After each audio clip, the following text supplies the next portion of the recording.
Well, hello Friday, everyone. Thank you so much, fam, for tuning in with us again, and welcome to Designing with Letitia. I am Letitia McKinney, your host.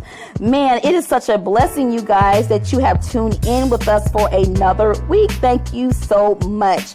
And if you are not a part of our YT fam, we would so love to have you a part over here on this little bling team over here. We have such a fun time. So today we are going to be doing a quick tutorial about how you can just shower your fam and friends down with the most absolutely stunning gifts. So stay tuned.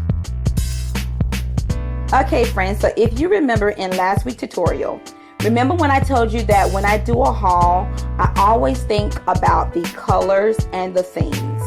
So just because it's red or it's pink, you know, it doesn't stop me from grabbing that item. Remember that? So in this tutorial, we're going to be focusing on using those things that I got last week that was on 75% off, and some was 50 in this week's tutorial. So that's what we're going to be doing. We're going to be doing a fabulous gift for a wonderful sister of mine for a very inexpensive cost, and I'm just going to show you guys how you can get it done. Now, these glue dots are regular price $2.99, but of course you know your girl used the coupon, so let's begin.